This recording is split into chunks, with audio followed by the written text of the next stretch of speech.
दोस्तों, आज हम लोग हिंदी साहित्य में भक्ति काल के उदय के कारणों पर चर्चा करेंगे।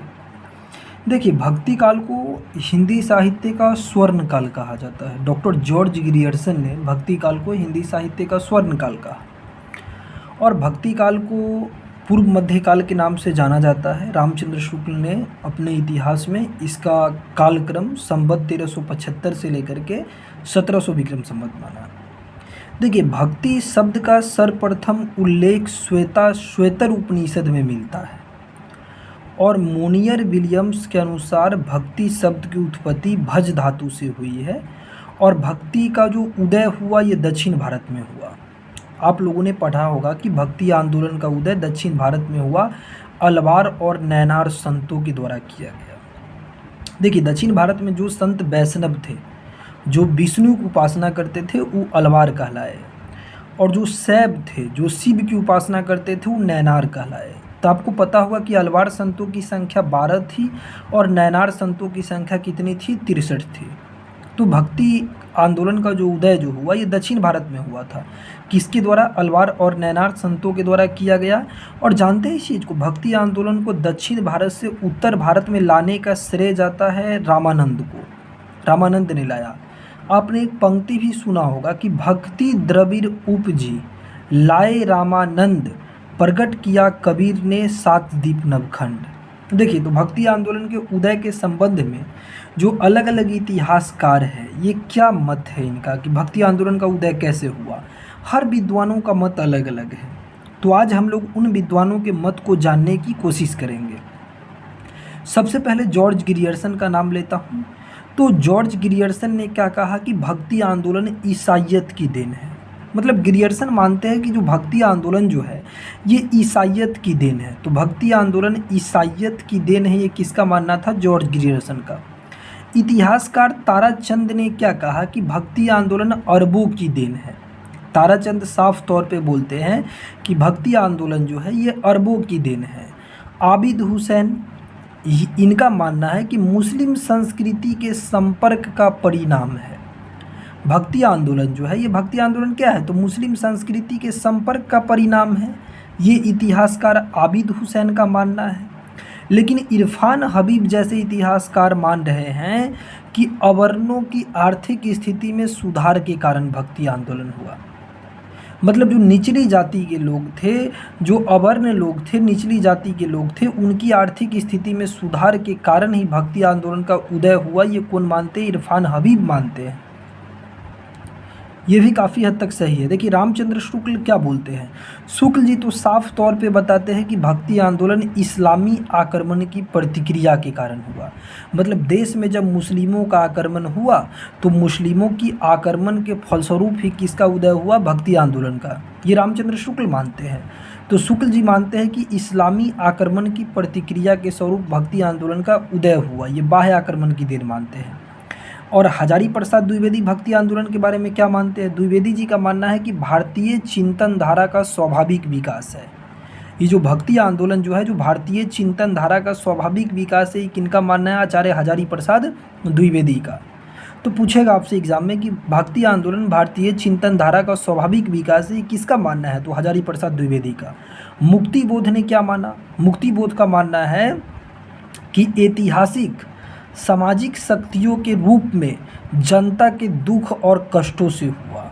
मुक्ति बोध मानते हैं कि भक्ति आंदोलन जो है, जो ऐतिहासिक सामाजिक शक्तियों के रूप में जनता के दुख और कष्टों से इसका उदय हुआ।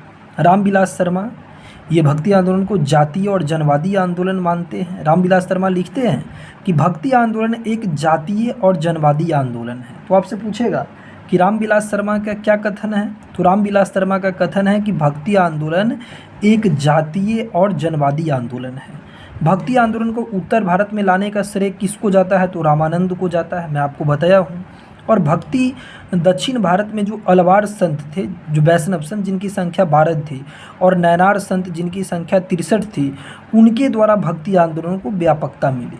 भक्ति काल को हिंदी साहित्य का स्वर्ण काल किसने कहा? तो जॉर्ज ग्रियर्सन ने। जॉर्ज ग्रियर्सन ने भक्ति आंदोलन को हिंदी साहित्य का स्वर्ण काल कहा।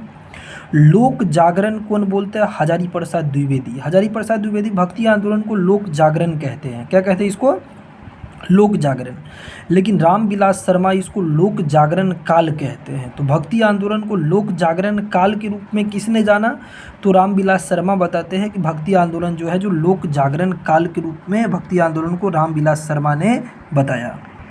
देखिए दोस्तों, अब आगे क्या है कि भक्ति आंदोलन के उद्गम स्थल के संबंध में भी विद्वानों में अलग अलग मतभेद है।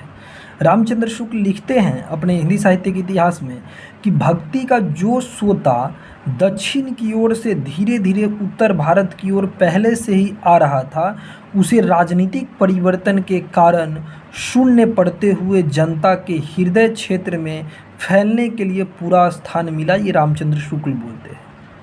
शुक्ल जी क्या बोलते हैं कि भक्ति का जो सोता दक्षिण की ओर से धीरे धीरे उत्तर भारत की ओर पहले से आ रहा था, उसे राजनीतिक परिवर्तन के कारण शून्य पड़ते हुए जनता के हृदय क्षेत्र में फैलने के लिए पूरा स्थान मिला। रामचंद्र शुक्ल जी देखिए आगे क्या लिखते हैं कि देश में मुसलमानों का राज्य प्रतिष्ठित हो जाने पर हिंदू जनता के हृदय में गौरव, गर्व और उत्साह के लिए वह अवकाश न रह गया।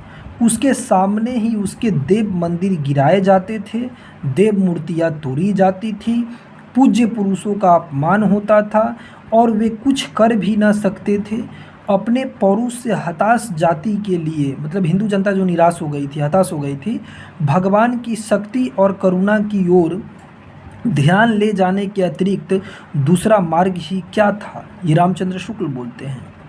तो शुक्ल जी बोलते हैं कि देश में जब मुसलमानों का राज्य प्रतिष्ठित हो गया तो उसके सामने ही हिंदू जनता का मंदिर तोड़े जाते थे, पूज्य पुरुषों का अपमान होता था, देव मूर्तियाँ गिराई जाती थी। तो इससे जनता हताश होकर के किसके शरण में आए? भगवान के शरण में आए। उसके अलावा कोई दूसरा चारा नहीं था, ये शुक्ल जी मानते हैं। मतलब इस्लाम आक्रमण की प्रतिक्रिया के फलस्वरूप मानते हैं भक्ति आंदोलन का उदय। कबीरदास जी का एक पंक्ति देखिए कि भक्ति द्रविड़ उपजी लाए रामानंद, प्रगट किया कबीर ने सात दीप नवखंड।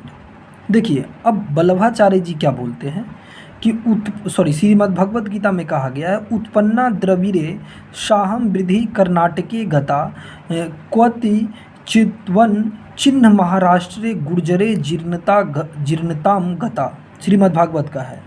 बल्लभाचार्य जी लिखते हैं कि मलेच्छाकांतेषु देशेषु पापै कनील्येषु च सत्पीड़ा व्याघ्र लोकेषु कृष्ण एव गति ममम। ये बल्लभाचार्य, इसका अर्थ ये हुआ कि देश मलेच्छाक्रांत था, गंगादि तीर्थ दुष्टों के भ्रष्ट हो रहे थे, अशिक्षा और अज्ञान के कारण वैदिक धर्म नष्ट हो रही थी, सत्पुरुष पीड़ित होकर के ज्ञान विस्मृत हो रहा था, है ना।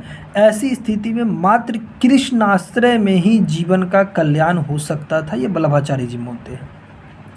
जॉर्ज ग्रियर्सन कहते हैं कि बिजली की चमक के समान अचानक समस्त पुराने धार्मिक मतों के अंधकार के ऊपर एक नई बात दिखाई दी।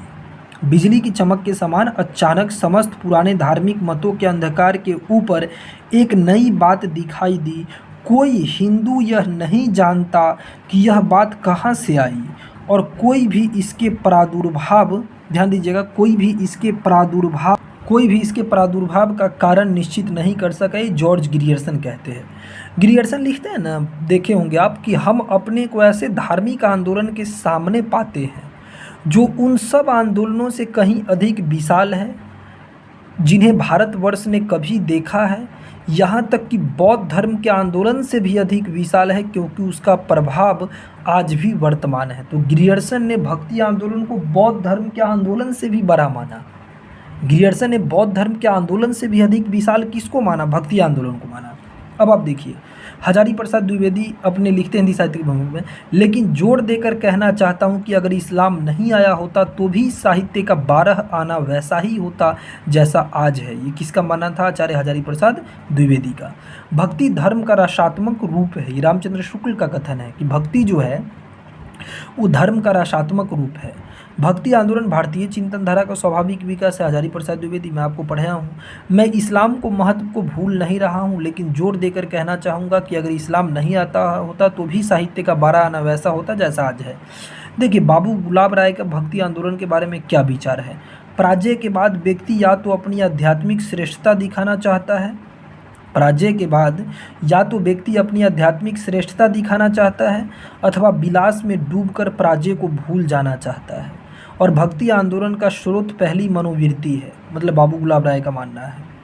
और देखिए श्याम सुंदर दास जी क्या बोलते हैं कि जिस युग में कबीर, जायसी, तुलसी, सूर जैसे सुप्रसिद्ध कवि और महात्माओं की दिव्य वाणी उनके अंतःकरणों से निकलकर देश के कोने कोने में फैल रही थी, उसे साहित्य के इतिहास में सामान्यतः भक्ति युग कहते हैं और निश्चित ही वह हिंदी साहित्य का स्वर्ण युग था, ये श्याम सुंदर दास का मानना है। रामचंद्र शुक्ल आगे लिखते हैं कि श्रद्धा और प्रेम के योग का नाम भक्ति है। क्या है? श्रद्धा और प्रेम के योग का नाम ही क्या है? भक्ति है।